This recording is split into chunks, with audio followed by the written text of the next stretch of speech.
बातमी खोपोलीमधून खोपोलीमध्ये 140 मतदारांची यादीत दोनदा नाव आहेत। मतदार यादीमधला हा घोळ समोर येतोय।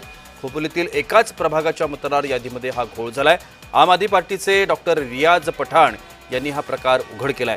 निवडणूक आयोगाकडे या संदर्भात त्यांनी तक्रार देखील नोंदवली आहे। पठाण यांनी खोपोलीतील प्रभाग क्रमांक 10च्या 5 याद्या म्हणजे केवळ 4 ते 5 हजार मतदारांच्या नावांचा अभ्यास केला।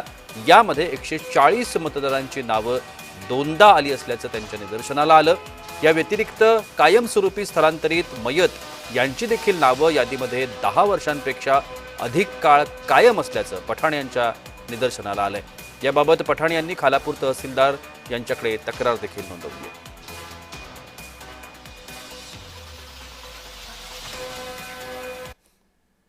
आपण या सगळ्या संदर्भात अधिक माहिती घेण्याचा प्रयत्न करूया। आमचे प्रतिनिधी अजेश नाडकर आता माझ्यासोबत आहेत। अजेश, खोपोलीमधला हा प्रकार आहे। जवळजवळ 140 लोक आहेत ज्यांची नावं दोनदा या मतदार यादीमध्ये आहेत। नेमकं पठाण यांना यातून काय सिद्ध करायचं आहे? प्रशांत, आपण पाहिला तर विधानसभेच्या निवडणुकीमध्ये महायुतीला भरघोस असं यश मिळालं। मात्र या यशानंतर कुठेतरी निवडणूक आयोगाकडेच आता जे आहे ते विरोधकांकडून बोट दाखवले जात आहे। काँग्रेसचे नेते राहुल गांधी आणि उबाडाच्या अनेक नेत्यांनी जे आहेत ते मतात चोरीचा जो आहे तो आरोप जो आहे तो सातत्याने सत्ताधारी पक्षावर केला। मात्र आता एक धक्कादायक बातमी जी आहे ती समोर येत आहे।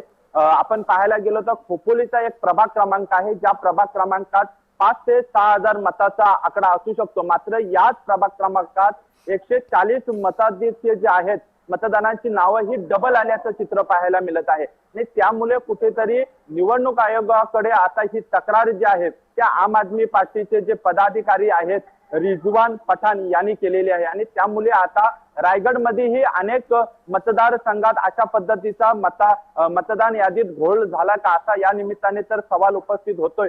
मात्र रिजवान पठाण यांनी थेट जे आहे ती तक्रार तहसीलदार आणि निवडणूक आयोगाकडे केलेली आहे। निवडणूक आयोग जो आहे ते याबाबत काय प्रत्युत्तर देते हे पाहणं महत्त्वाचं ठरणार आहे। प्रशांत, नक्कीच अजेश, धन्यवाद आपण दिलेल्या विस्तृत माहिती करता। तर खोपोली रायगड या ठिकाणची ही माहिती समोर आली आहे। रिजवान पठाण जे आम आदमी पार्टीशी संलग्न आहेत यांनी हा घोळ उघडकीला आणल्याचं म्हटलं जात आहे।